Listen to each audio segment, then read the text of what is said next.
Hi friends, મારી જે Khodiyar studio ચેનલમાં આપનું સ્વાગત છે।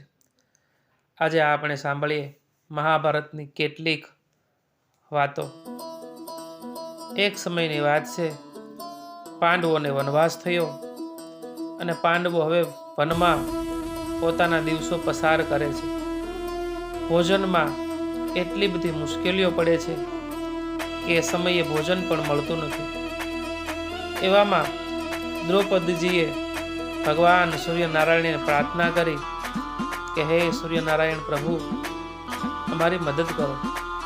ત્યારે ભગવાન સૂર્યએ એમને એક અક્ષય પાત્ર આપ્યું અને આ અક્ષય પાત્રની વિશેષતા એ હતી કે તેમાંથી તેઓ જેટલું અનાજ માગે, જેટલું ખાવાનું માગે તે બધું એમને મળી રહેતું।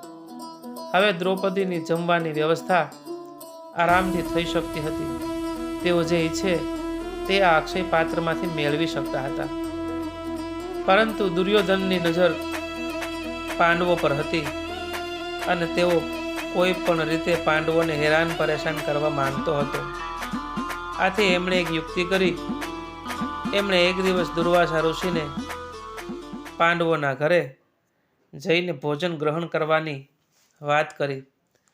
તેમણે દુર્વાસા મુનિને કહ્યું કે હે મુનિ, તમે જેટલા લોકો જાઓ તેટલા લોકોનું પણ દ્રૌપદીજી ભોજન તમને આપી શકશે, કારણ કે તેમની પાસે એવું અખૂટ અક્ષય પાત્ર છે। એ અક્ષય પાત્રથી એ તમને તૃપ્ત કરી શકશે। માટે તમે ભોજનની ચિંતા ન કરો અને તમે પાંડવોને ત્યાં જમવા પધારો। દુર્વાસા મુનિએ દુર્યોધનની વાત માની લીધી અને તેઓ પાંડવોને ત્યાં જમવા માટે આવે છે। તેમણે દ્રૌપદીને કહ્યું કે અમારા માટે જમવાની ભોજનની વ્યવસ્થા કરી રાખો, અમે આવીને ભોજન ગ્રહણ કરશું।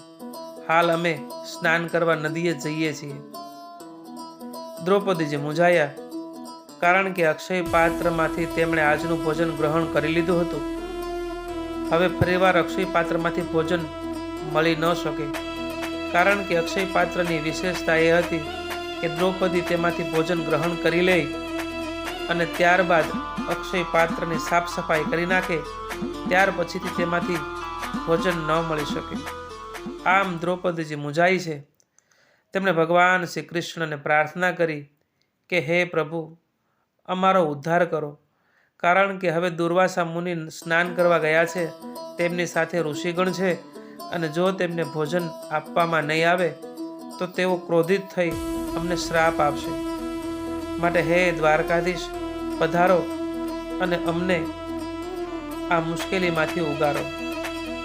ત્યારે ભગવાન શ્રી કૃષ્ણ દ્રૌપદીજીની મદદે આવે છે। તેમણે દ્રૌપદીને કહ્યું, દ્રૌપદી, તમારા અક્ષય પાત્રમાં જુઓ, તેમાં કંઈક તમને દેખાય છે? ત્યારે દ્રૌપદીજીએ નજર કરી તો અક્ષય પાત્રની અંદર એક ચોખાનો દાણો હતો। તેમણે કહ્યું, લાવો, એ મને ગ્રહણ કરાવો। દ્રૌપદીજીએ ભગવાન શ્રી કૃષ્ણને એ ચોખાનો દાણો આપ્યો। ભગવાને જેવો પોતાના મુખમાં એ ચોખાનો દાણો મૂક્યો કે તરત જ પેલા દુર્વાસા મુનિ તથા તેમની સાથે જેટલા ઋષિમુનિઓ હતા તે બધાની તૃષા શાંત થઈ ગઈ। તેમણે જાણે ભોજન કર્યું હોય તેવું લાગવા માંડ્યું, તેથી તેઓ પાંડવોને ત્યાં ભોજન કરવા આવ્યા નહીં। આમ પરમ કૃપાળુ પરમાત્મા શ્રી કૃષ્ણ ભગવાને પાંડવોને મોટી વિપત્તિમાંથી ઉગાર્યા છે।